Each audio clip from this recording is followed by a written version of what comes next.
It's episode 1288, and it's the Relevant Podcast here in Orlando. I'm your host, Cameron Strang, and joining me from Loverland, Virginia, it's Jesse Carey. Hello, hello.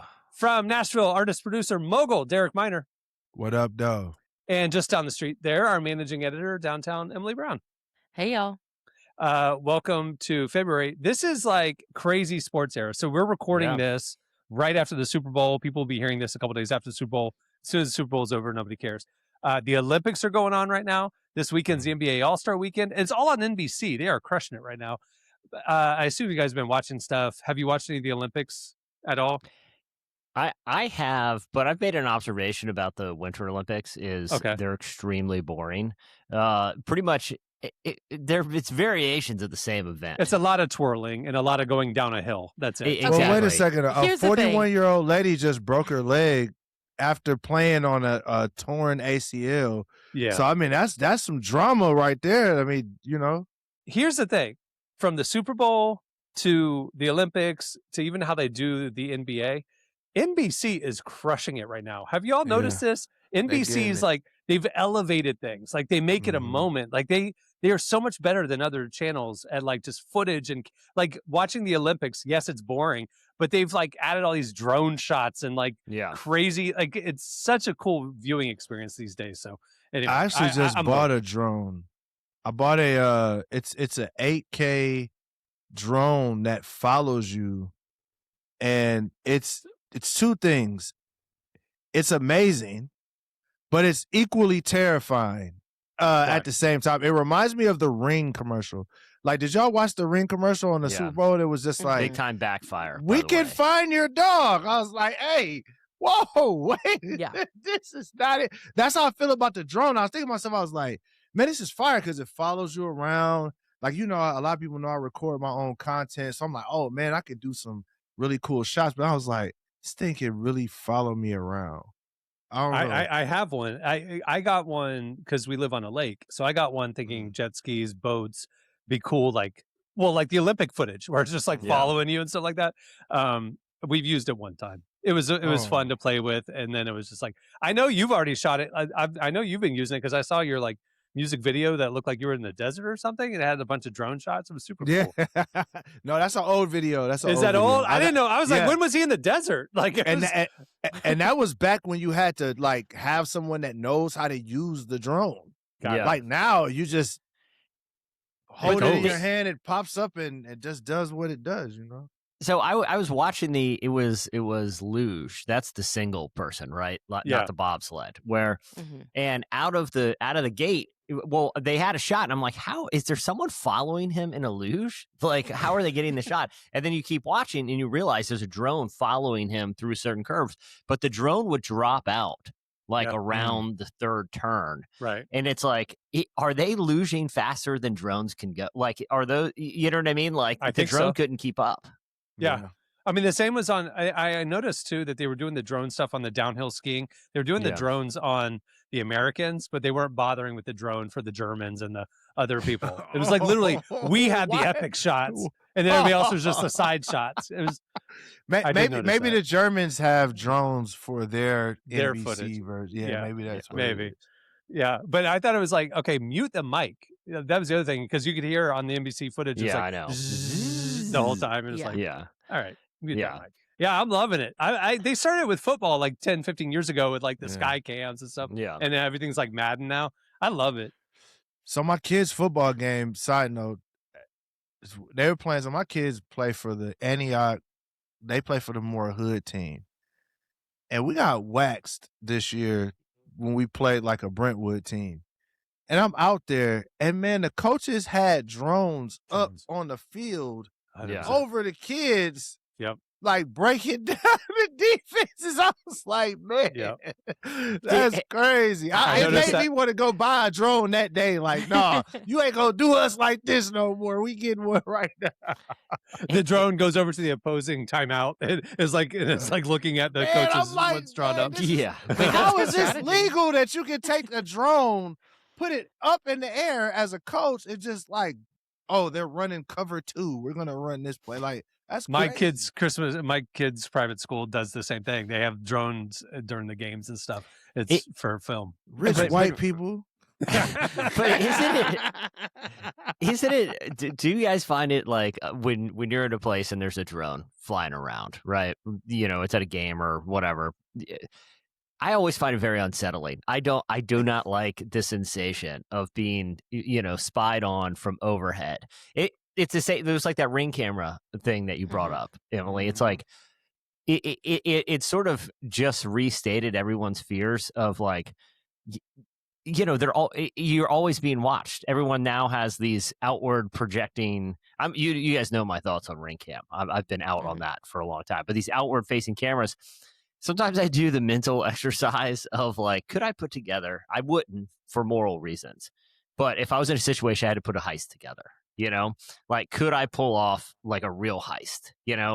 Like we're talking fast if I put a crew, the whole deal. And what's really bummed me out is in the Ring camera era, I get less and less confidence that I could pull off like a real heist and get away. There's cameras everywhere. But the Louvre, the heist at the Louvre a couple months ago, that should have maybe given you some encouragement. I love that. That's one of my favorite heists. There were costumes involved. They were construction workers. Long ladders. What's crazy to me is I don't know if y'all are. I mean, I know Cameron doesn't watch Marvel movies or comic book movies, but in the Christopher Nolan Batman movie, I watched this was the. Did you watch that? Okay, this was the exact thing that Batman was messed up, or Morgan Freeman was messed up with Batman for using, because he had found a way. Excuse me, he had found a way to use all of these different cameras to give Batman vision, and Batman tears it down at the end of the movie. For ethical reasons. And we're like, Ring is like, let's do a commercial about this. Because here's the thing. I remain confident when you bring up the one at the museum road. I remain confident in pulling off the heist, but it has made the prospect of like getting away after very difficult. Sure. Because if you're going through the thought exercise, okay, I pull it off. My getaway car is right here. The old school move is you drive into the parking garage and you have awaiting getaway vehicles, and they all drive out at the same time. But with these flock cameras and rings and everything, there's no choice. There's no chance they can just keep tracking you, unless you disappear into the woods or something. Unless you drive straight to like a plastic surgery center and get a facial reconstruction, and then maybe you have to have like separate wardrobe. Look, I've thought about all the angles here. It just makes the whole prospect of the thought exercise a lot more difficult. I was watching a police procedural that's based in London, and apparently in London they have just a network of city cameras, and certain cities in America do too. Higher crime areas are just on camera. And like in Louisiana, I know in New Orleans, there's a private citizen who set up a CCTV thing everywhere, and he helps the police. Like, that's the thing, is we just assume that there's a camera pointed at you if you're out in public. If you see the sky, there's probably a camera on you at somewhere. I mean, this is the world we live in. That's why I never leave my house. Yeah, I mean, the innocent, I mean, look, I'm pretty certain they have stuff that can practically see through walls too, like through heat signatures and stuff like that. No, they can. That's how they got Osama bin Laden. Is like they could see through the building exactly where he was. But when there's a drone flying around, it just puts it in your awareness, like that might be the reality, but I just find it very unpleasant. Well, Derek is now part of the problem. He's a drone owner. Yeah, I'm part of the problem. Like I just want to shoot rapper content, but who knows? I just realized I have a drone over my left shoulder right now as we're talking about this. But I saw that like 5 minutes ago. I forgot that was it. Yeah. Is this your closet? You also have clothes hanging up. No, this is like a showroom, but yeah, that's he's doing a heist there. You're gonna like I'm planning with the whole crew. When I get my heist crew together, the whole goal is to find a place that has good lighting, and so that's why we met in here to plan this out. But even crazier things. This is just a side note, since we're talking about drones and all this crap. I just saw an article that said that Apple is buying tech that can hear your silent speech, so that the internal thoughts that you have that come out, like they're buying tech that can do that. So that's kind of weird, don't you think? I don't know how that works, and now I'm gonna never sleep for 3 years. Like that freaks me out so much. Listen, I have a lot of internal dialogue going on that no one needs to hear. So I said that to freak out all the introverts because I know that you guys are not as nice in real life as you pretend. Like there's stuff going on. Yeah. Yes, I know. So all you introverts at home, Apple's about to hear all that. You know that stuff you say about your boss in your head, Emily? Yep. All the kind thoughts. Listen, it's not that far from... DARPA has experimented with artificial telepathy, where that's basically crazy. where you can... It's at Rice University is actually developing it. And it's a helmet that you can, like if you're a soldier, you can put on. And it doesn't use optics. Like, it's not like you see, they have those that are like optical where you can tap in. It's basically like a helmet that projects into your mind's eye, right? You don't need an implantable. You don't need like a Neuralink or whatever. It's a helmet that can literally project an image into your mind. And it's artificial telepathy, but it's doing it with, it's able to like stimulate different parts of your visual cortex through like frequencies and it's crazy. But Derek, to your point, like that kind of stuff isn't that far off. I'm gonna say it. Y'all gonna be mad at me. Y'all are not. But there's gonna be some people at home. You're gonna get some letters. White people, please stop. Was it like like in the movies? I'm the black dude that's like, hey, the black dude always dies first. He always dies first. No, I ain't dying first because I'm hip to the tricks. But I'm just like, white people, please, for the love of God, please, rich white people, please stop. We have had enough. Like the 90s, y'all that did everything except bring Star Trek to life. You can stop now. We figured it out. Y'all are good enough to do it. Like, you don't have to go any further. Cameron knows there was a project I've been working on for a while that it's still, it's, yet to be determined, the release. So I can't get into too many details. But we did an experiment on that show where, we basically wanted to test the idea that could you make someone believe that they were telepathic, right? Could you plant a voice into somebody's head? And we found a device that basically shoots a beam of sound. So just imagine like if you have like a flashlight in like a dark, dusty room, you can see the beam of light. It can do this with sound, but it doesn't actually hit your eardrum. It uses bone conduction. And so it vibrates the back of your head. Like if you're a diver and they need to communicate to you, you can't put in ears, but you can put something on the back of your head and it vibrates your skull and you sort of perceive it as sound. Anyway, we did an experiment where we made someone think that they saw two people like communicating telepathically. And then we said, hey, we can implant this ability in you, but we use this sound laser to put the voice. They literally thought, I mean, their whole worldview was shaken, but it's just really advanced technology. But stuff like that exists. It's wild. For the fun of it, you just shook this person's whole worldview just for the heck They almost cried. They were shaking. Hey, look, y'all. They're like, oh my gosh, I hear it. And we had someone, it was a police officer. We had another police officer sit right across from them. They're like, do you hear it? Do you hear it? And the other was like, no, I don't hear anything. White people, I love y'all. Y'all gave us avocado toast. Y'all gave us some bangers, but y'all can stop. That's the only one you can list is avocado. Hey, y'all gave us some Our bangers. top 3 accomplishments: mind control technology and avocado toast. Y'all gave us some bangers, bro, but y'all can stop right now. I'm not gonna be mad. Like I'm cool with it, bro. Like I rock with y'all. Like but y'all can stop. I think it's funny that to wrap this up, the Ring commercial, they literally were like trying to make a case that like if you join our network, we can find all of the dogs. And it started out with the premise 10 million dogs are lost every year. And with the Ring network, if you give us all your privacy, 1 dog a day has been found. One Do a that. day. 365 dogs by giving away all your privacy versus 10 million. Less Not than 1%. selling us here.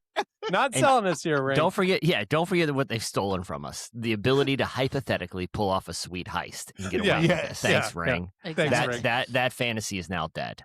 Emily, before we move on, I tell everybody about our big guests and stuff. You're wearing a Disneyland shirt. You just got back from California. How was your weekend at Disneyland?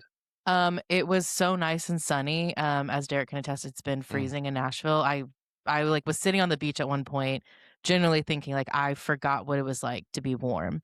And it was great. But yeah, no, I went with my sister-in-law and my now 5-year-old niece. Happy birthday, Indy.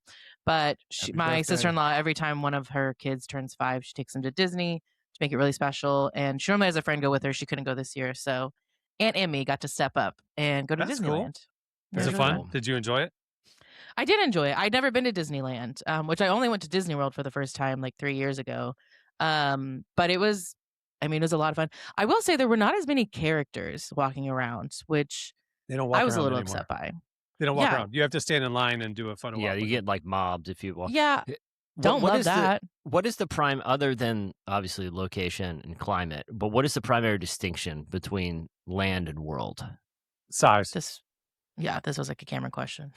Disneyland fits in the Magic Kingdom's parking lot. I mean, but it has Walt's magic sprinkled all over because that's the park he built. So people love the little park that's crammed into LA. Disney World is 4 parks, 2 water parks. It's just massive.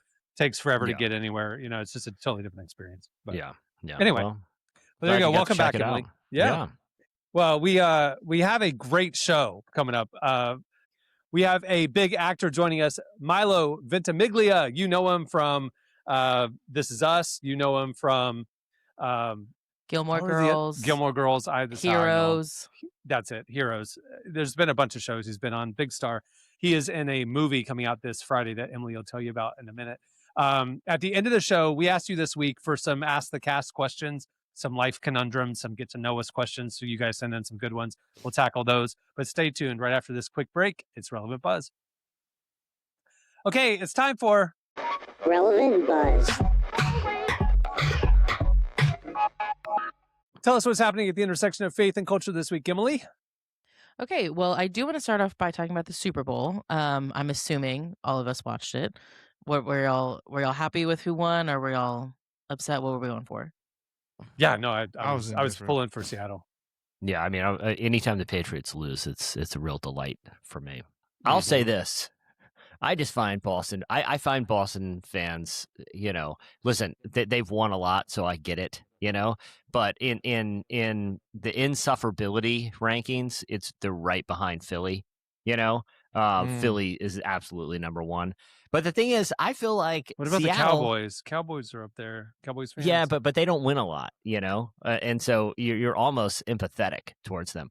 They're just delusional. You're saying Cowboys fans are cocky for no reason. And I told you I watched the Jerry Jones documentary, and I appreciate that whole spirit of just outlaw Texas. They're going to do whatever they want. But Seattle, I feel like no one's got beef with Seattle. They just seem like pretty friendly. And a lot of Christian leaders love Seattle. Judah Smith, diehard. Natalie Grant, diehard. So I see a lot of positive Jesus Seahawks stuff in my feed. So I pulled. They're probably one of the most unproblematic teams. Like they're just chilling. You know what I'm saying? They're just chilling. I'm not gonna lie though. I might get in trouble for this, Cameron. But I'm letting y'all know how I felt. I wanted to see Drake May do it. I thought 23 years old. I was excited to see the young man get up, do his thing, but boy, they beat the brakes off that boy. He couldn't. He wasn't ready. He couldn't. Ready. Well, he was not ready. He couldn't. Grown men were tackling a boy. I mean, it was it was varsity versus JV on that one. He was running for his life. Every single play, his life was flashing before his eyes every snap.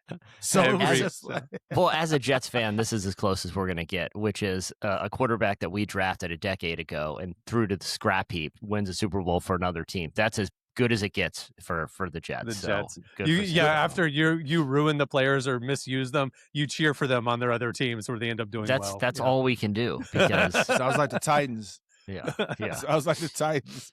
But anyway, actually, Sam Darnold, I felt good about watching him do his thing because his story is crazy. I didn't know he had got bounced around so much. Yeah. Yep. And another crazy story Emily's about to tell us about.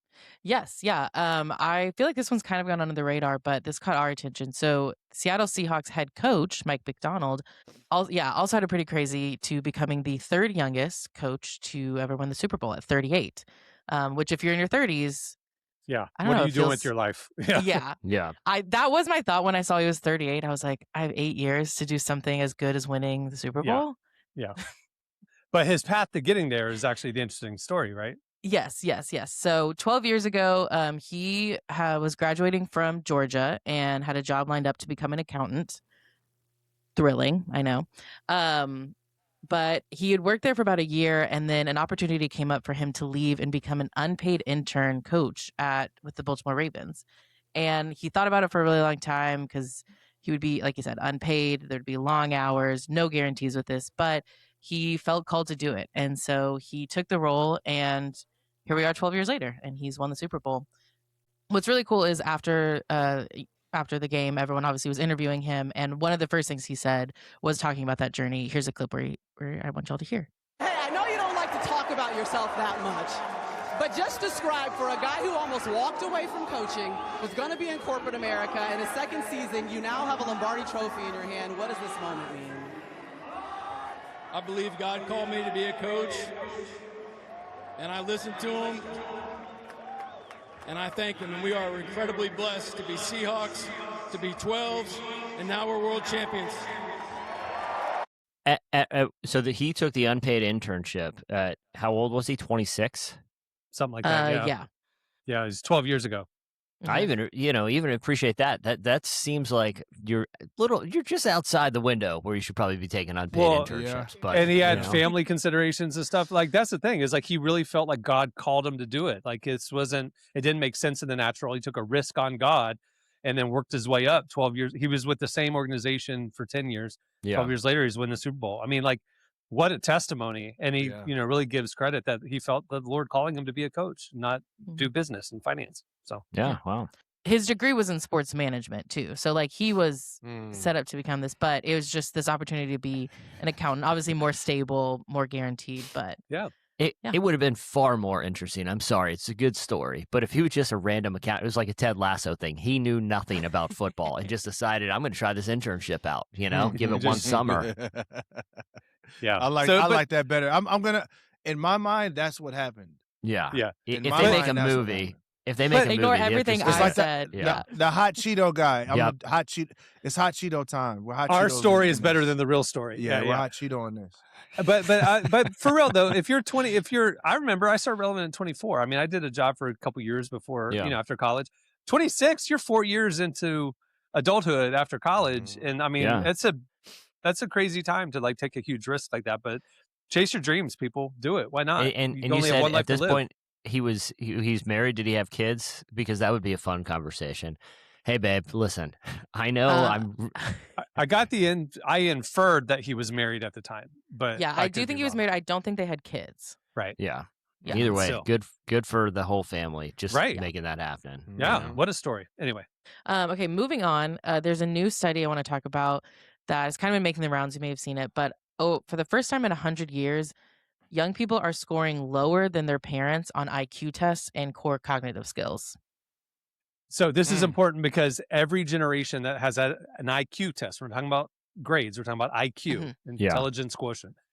Every generation has scored better than the previous generation.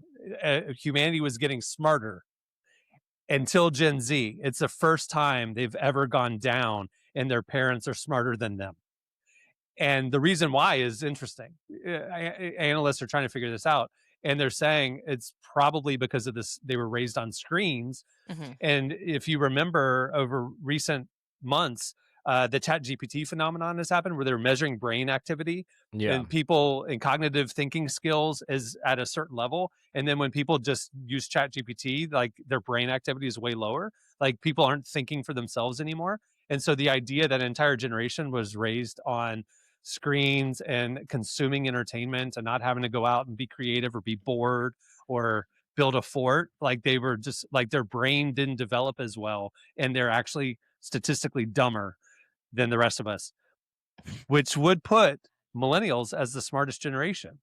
if that was the apex. You're saying IQ peaked with millennials. I wasn't going to say it, but I'm glad you did. Yeah, the numbers don't lie. But millennials are the men smartest lie, generation. women lie, numbers don't lie. You know what I'm saying? You know what I'm saying? It is funny. I was listening to an interview. It was with Bill Simmons and Chuck Klosterman. We're talking about just the process of writing, and Chuck Klosterman had said he has made a real effort to bring daydreaming back into his life, where he felt like there was a period because basically any free moment where they're at a stoplight or waiting in line at the post office or whatever, you can fill by looking at your phone. And he realized that after a couple years of always doing what people do now, which is, kind of pull out the phone when they're bored, that the lack of daydreaming was severely hampering his creative process. And so now he takes time in his day just to zone out, to do literally nothing and just be bored and just allow his mind to drift as sort of just forcibly doing the exercise. But I feel like there potentially is a whole generation that has never daydreamed, that has never, you know what I mean? That has always filled those moments instead of letting their mind drift with some sort of exterior noise, I have friends that they constantly are listening to music or have some sort of background noise on, and they joke about it, but they say I don't want to be left alone with my thoughts. I don't want to have any sort of time where I'm not listening to consuming something else. And I've heard people say that before, and I always thought it was funny, but I'm realizing that's actually really dangerous. You should be okay being alone with your thoughts. It's good to wander. And this whole study reminded me, Carlos Whitaker wrote a book a few years ago where he completely went off the grid for 7 weeks and went lived with Amish farmers and stuff. And before he started the experiment, he took a bunch of brainwave tests, and then he took one after it. And he really was generally smart. His brain was sharper and he could focus better and his memory was better. All of these things. And that was just 7 weeks of not being on screen time. So think about these kids who have their entire lives have always been on screen time, have never experienced a screenless world. It's so interesting. The biggest thing, I can't imagine having screens in the back of a car for little kids to just be watching cartoons while you're driving. I remember being in the back seat of a car, having to look out the window, being bored, and the daydreaming and just is such a part of kind of your brain developing. Kids need to be bored. I would take Cohen on long road trips up to the mountains every year because you need to be bored sometimes, and just stare out the window. I fully agree with that. So, yeah, I was talking to a friend, and I don't know if this is a study he was quoting or if it was a theory, but he was saying, we're talking about black kids, and he was saying that he was quoting this Gen Z is struggling with wisdom and cognitive ability because of all of the comforts that they have. And he theorized that it's, for a lot of them, it's black church. Not being raised in black church, I didn't realize me being raised in black church, I didn't realize how many different skills I was learning.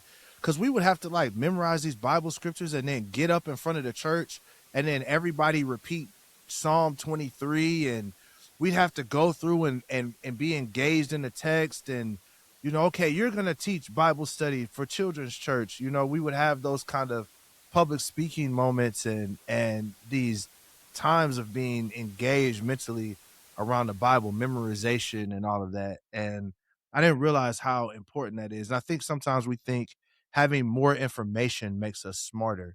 Yeah. Not the way we execute and organize the information is what makes us smart. It's not access to the information is the problem. It's the other part. Well, just having to sit in a church pew for 3.5 hours and one thing I might have is the offering envelope with a pencil to maybe do a little drawing, but then that thing fills up and you're out. You have to pay attention to the 2-hour sermon. I mean, it's as an 8-year-old, I mean, you just have to develop attention span. You have to develop being bored, let your mind wander, but you have to act. I'm with you. I think the lack of a church experience or these little 45-minute services that we have where there's screens everywhere. And it's screens everywhere. And it's based on getting you in and getting you out. There's no, I'm Well, with you.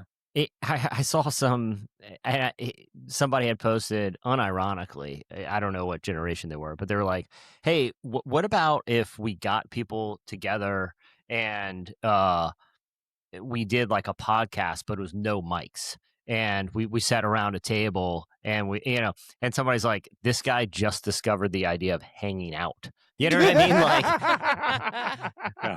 Like, pretty soon we're gonna get cable back because I'm so sick and tired of subscriptions. You talking about NBC, how good a job they're doing on the Olympics and sports? I'm like, yeah, curate it for me. I'm sick of curating it for my curate it for me. Yeah, tell me what to watch and when. Yeah, tell me what to watch and when. I'm fine with it. Okay, moving on. I do have one thing that we need to talk about, which is kind of the big one, Milo Ventimiglia. He is starring in a new movie, I Can Only Imagine 2, which is coming out this Friday, the 13th. Electric Boogaloo. Electric Boogaloo. Yeah, that's the subtitle.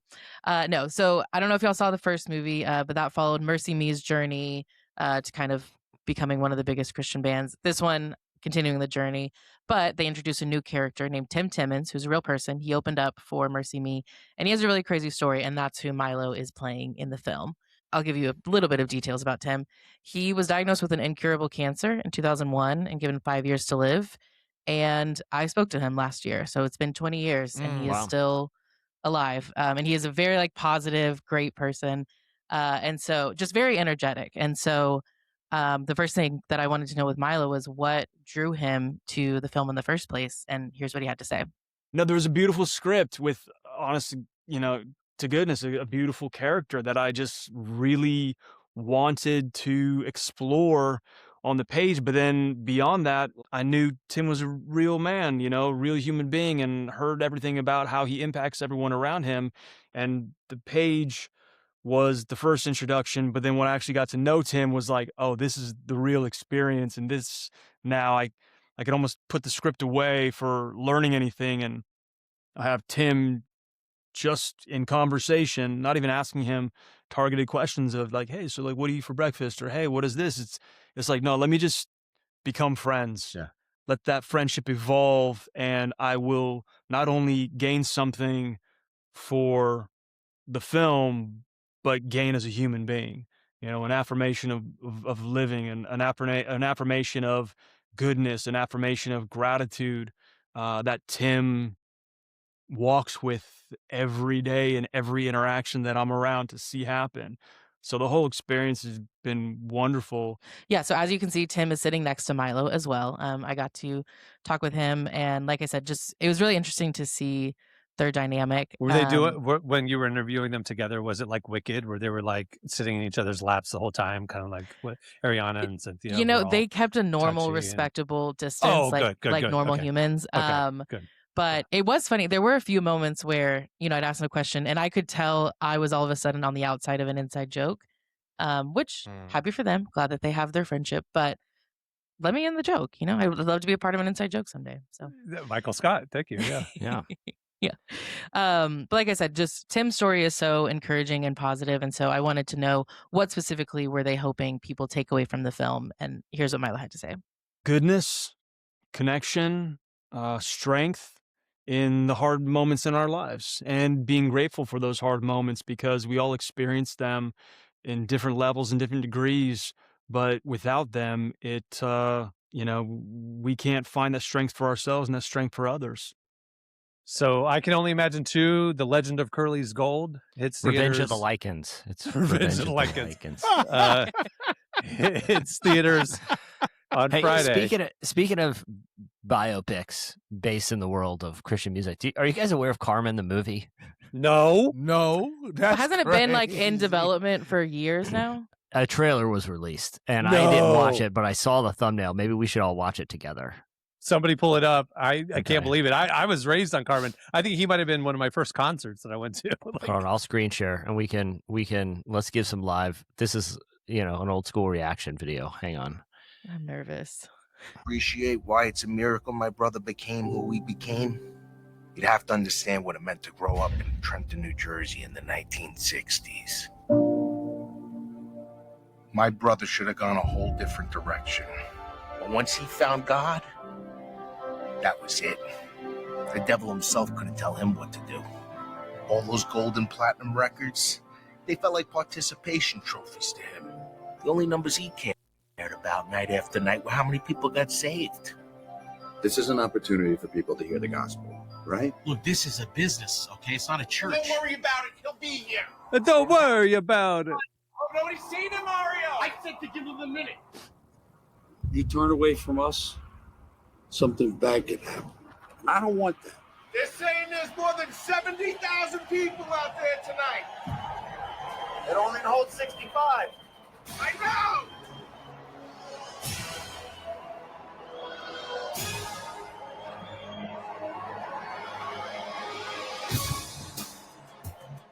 Forrest Frank, the movie. Oh, man. This makes you appreciate, I can only imagine, too, Electric Boogaloo. Listen, I was unaware of two things. One, that Martin Scorsese had a new movie coming out, and two, that Carman was in the Mafia, which appears to be the plot of this film. Yeah, or that what's the up with Mafia that? wanted him to be in the Mafia, and he was trying to break free of that life in Trenton, New Jersey. It really makes it seem like the Mafia was hanging out backstage at many Carman shows, trying to lure him back into the, well, I was not expecting the film to have a Mafia twist, and I'm certainly glad it does. Derek, what are just your like, thoughts? he's just like, enough.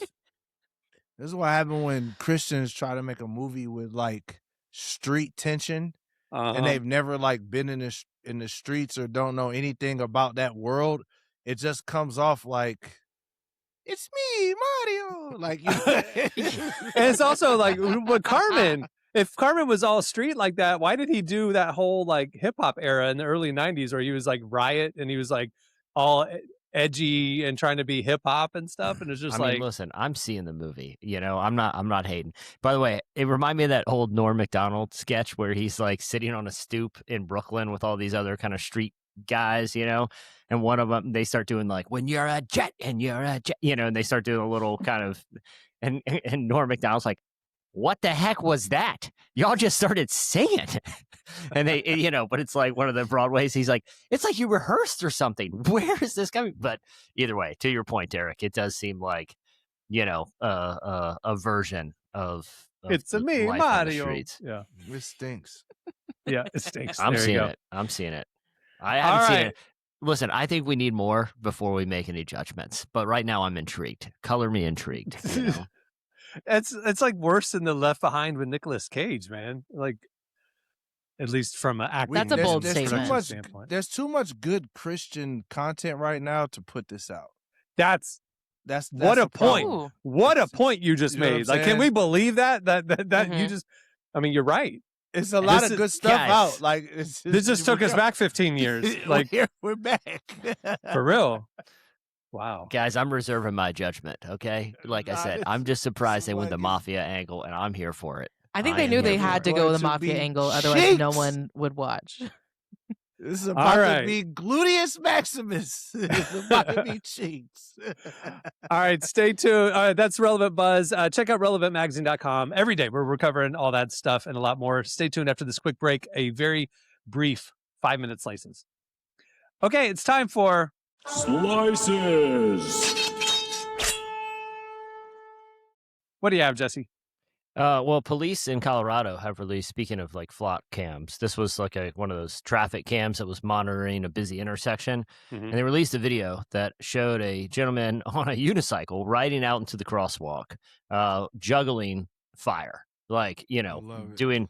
And they released a statement. They said they were very impressed by the man's skills, but you can't do this. And they have said if they see this happening again, he will get a ticket or worse.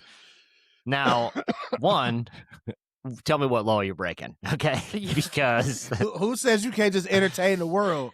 You know what I'm exactly, saying? exactly, it's a crosswalk, okay? If I'm allowed to walk in there, what if my mode of transportation is a unicycle, or is it off limits then? And what if I happen to be juggling and those implements catch on fire? I feel like, one, there is no law in the books; they're making it up. They're making it up. Yeah. And two, it reminded me of a good friend of mine. He went by the name Biker Fox, and he would drive around the streets of Tulsa, Oklahoma. And when I say the streets, he would mainly wait for like a stoplight cycle to drive out in the middle of the intersection and do a trick that he called the Biker Fox hop. which is him, where he just slams the front brakes of his mountain bike as fast as he can and flies over the handlebars and attempts to land on his feet. And he would just ride around intersections and do that all day. And I loved him for it. How many bones did he break? Prior to my days in podcasting, before I got kicked off KORU, the campus radio station, I brought Biker Fox in for an extended interview one afternoon. Derek, I quickly realized I didn't want to go too deep in some of those questions. There's a lot of layers to peel back on that onions. I didn't even want to get into physical injuries. But I appreciate mental ones were enough. Right. Listen, I just appreciate the art of this level of street performance, whether you're doing flips over the handlebars of a bicycle or you're riding a unicycle with flaming. Jesse loves spectacle. He loves tightrope walkers. He likes the world's fattest twins on a motorcycle. He loves the, any spectacle. He's all for it. Yeah. I do appreciate that the cops were like, "Hey, sick trick, but you can't do it." Like that they at least gave him some props for doing it. Yeah, it's like, yo, good job. Yeah. But don't do that again. Yeah. Yeah, they were like I said, they were impressed. I just questioned what law they were breaking, what he was breaking. I don't think it is one, and I think he needs to test it. We're in an era right now where law enforcement is making up laws. I'm just saying. So hey, this is true. This is true. This is all the United States, and I think you should be able to ride unicycles right in the middle of crosswalks, especially if you're juggling with fire. Why not? I agree. All right, what do you have, Derek? So in Kinston, North Carolina, I had to bring this up because Tennessee, North Carolina, we cousins. A guy breaks into a Little Caesars and starts selling pizzas after hours. Keeps all the money. And he kept the money. Yeah. He was making the pizzas or just taking the orders? He's an employee. No, he was making pizzas, taking orders, selling them. So he got felony breaking and entering, felony obtaining property by false pretenses, felony larceny and breaking and entering, misdemeanor breaking and entering, and violating city code. So it's Little Caesars after dark. My man's was just, I'm assuming he probably has some homies. He like, yeah, I'll go whip that up for you right now. Like, you know what I mean? Goes and whips it up for some homies. Makes the money. But this is how they caught him. They didn't catch him the first time. It was a ring camera, caught him wasn't the it? Second time. They caught him the second time. And you know what it reminded me of? A couple episodes when we talked about the dude that got the land and tried to make his own country. It's like, you went too far. It worked the first time. That was a one and done finesse. That wasn't we gonna do this every Tuesday. That's a one and doneer. You know what I'm saying? I think this is a real missed opportunity for Little Caesars. I think you sit him down, you say, you can't do that. Make him a manager. But that's what my mind's at. It's like, so listen, leadership, initiative, can do he's like making money. Like, it's like, look, we're extending our hours. We got a whole, this is a great He wants to work. He's the night shift manager. Make him the night shift manager. Give him a commission on sales. That's what I'm saying. I say, look, man, you can sell as many extra pies as you want. I'll give you $1 a pie. You know what I mean? It's like, we'll make a whole deal. The big missed opportunity here. Yeah, love it. Okay, that'll do it for Slices. Stay tuned. After this quick break, we have Ask the Cast. Okay, it's time for the cast, anything you want, and we'll use our brains to answer. Ask the Cast. We went on the Relevant Podcast Instagram this week, and we asked you guys on our story to send in questions for Ask the Cast. You guys hit us up. There's some serious ones. There's some silly ones. I'll do a little potpourri here. Carla wrote in, what's a belief that you've had to quietly revise in the last few years without making a big announcement about it? Oh, she's going a little deep. What's a belief that you've had to quietly revise in the last few years without making a big announcement about it? Man. So she wants the big announcement now. Yeah. Now, well, it's, she wants to. I mean, that's a good point. I'll answer the spirit of the question because I don't know if there's like a specific belief, right? But like, I think not even like deconstructing certain theological ideas, but reframing how trying to understand how much of what I think about theology was informed by a very contemporary understanding of Scripture, one that isn't necessarily rooted in the long-standing Christian tradition, but one that started like 70 years ago, sort of during the like kind of charismatic-y evangelical, like how differently I think about core theological issues than someone maybe like 200 years ago who is also an Orthodox Christian, and what is the value in trying to understand the lengths of those differences. I wouldn't say it's like a single difference, but really trying to reframe my understanding based on that historical context, if that makes sense. Yeah. Andrew wrote in, what's a belief you softened on because of real life relationships? Maybe it's because I'm thinking about the Bad Bunny performance, but I think I have realized that you don't need to argue every point. Sometimes you just kind of need to live out maybe your point, like your truth, and your view on life. Like it's not worth wasting an argument over people, and you lose a lot of relationships by doing that. Like just living the life you feel like you need to live is good enough. I feel the same way. I ain't arguing with none of y'all. I'm not arguing with nan one of y'all. Well, that actually goes. J.K. Middleton wrote in and actually asked, "What's a boundary you didn't realize you were allowed to set until recently?" And it's kind of that. I ain't arguing with y'all. Yeah, yeah. That's about. I'm not finna argue with y'all. Like it's over with. I mean, we posted something on Friday. Like Emily was out of town. I said. You know what I'm saying? Hey, I said what I said. It is what it is. Like that's where I'm at with it. I'm officially. They've been calling me in the Christian hip hop. I'm officially have transcended into that. Like I understand why the OGs don't care. It don't matter. Like if I feel like that if I know I ain't hurt nobody and I feel like I ain't did anything that I need to repent of, then but how you feel about what I just said is how you feel about it. And that's how you feel. Okay, last one. No, we got time for one or two more. Cam asks, what's a version of yourself from 10 years ago that would be shocked by your life now? Let me reword that. Maybe it's like, what's something in your life now that you 10 years ago would be surprised about? For me, it's the fact. Yeah, there you go. For me, it's working home alone by myself. 10 years ago, it was all about high touch, collaborative, whatever. I couldn't imagine that the way we do media now is in isolation, you know, but I couldn't imagine hiking and trout fishing in Montana. Like yearly, like I'm going back every year. I'm going back this year. Like I couldn't imagine that being a reality. You're more committed than Jesse is to that trip. I'm planning on going this year. Factual. Jesse, somebody, Colin, wrote in to you. What's your actual honest opinion on podcast voice versus real voice? So I'm assuming they're talking about like not your like the tone of your vocal cords, but how you maybe present yourself on. Maybe the persona. Yeah. Well, I think about podcasting a lot because it's what I do professionally, and I think the main thing with podcasting is the difference between that voice and my actual day-to-day voice is like on a podcast, you want people listening to be entertained and not bored.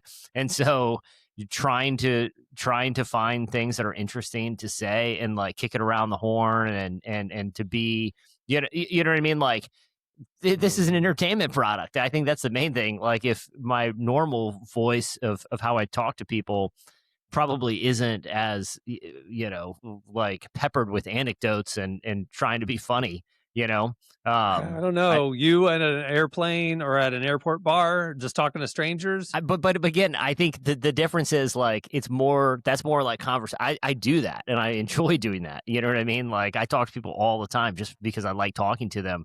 But I think I feel less obligated to be the one that like is, like I said, kind of providing anecdotes or perceived insights. You know what I mean? It's just talking for the pleasure of it, you know? Rappers do it all the time.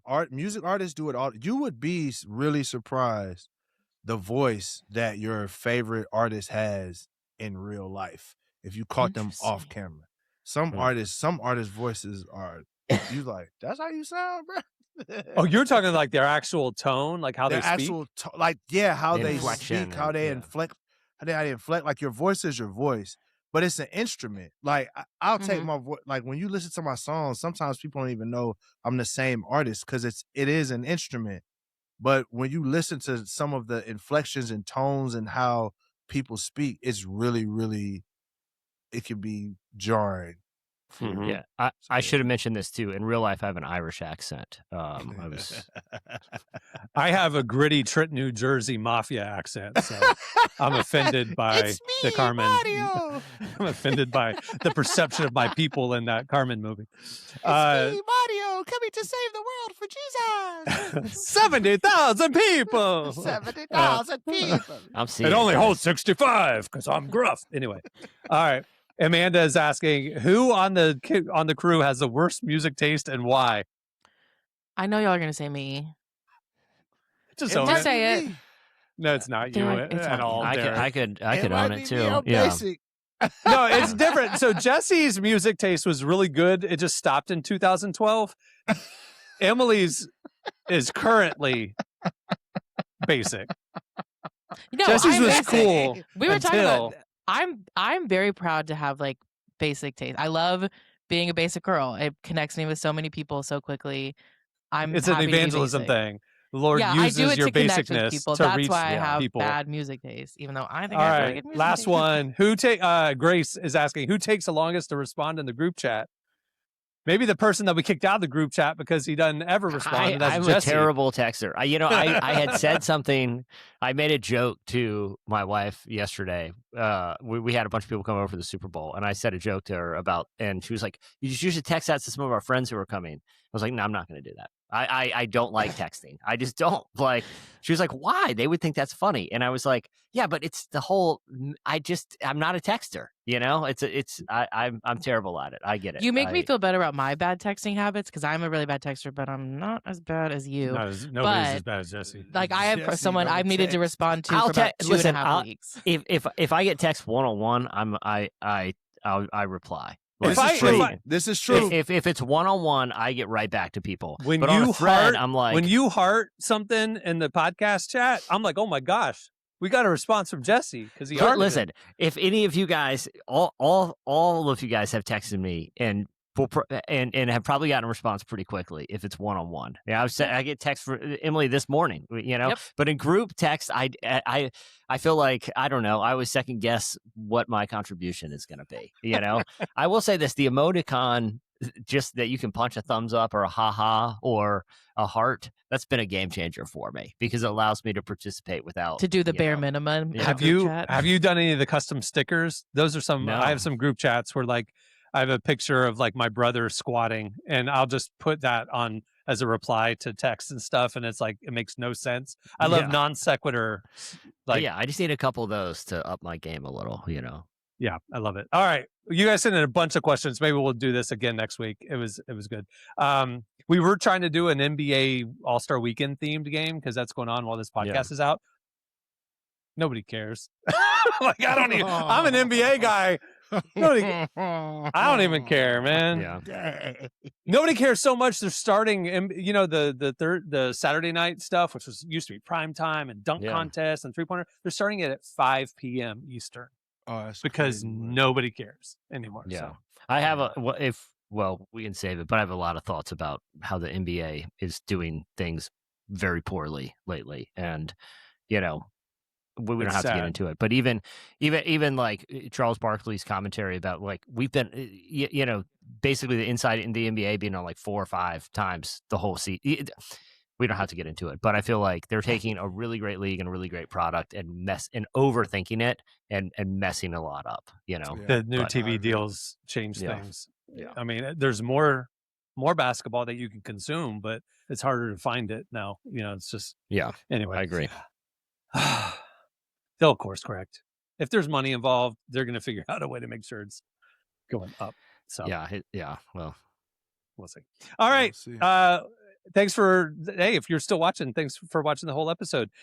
The numbers on YouTube are insane. I mean, I just can't believe how many of you are watching these shows and, interacting with us. And it's just insane. I mean, 2 episodes ago had Chris Pratt's over 500,000 views on YouTube at the time of this recording. Wow. Triple E's. I mean, we're averaging like 220,000 views per week, guys. I mean, this is insane.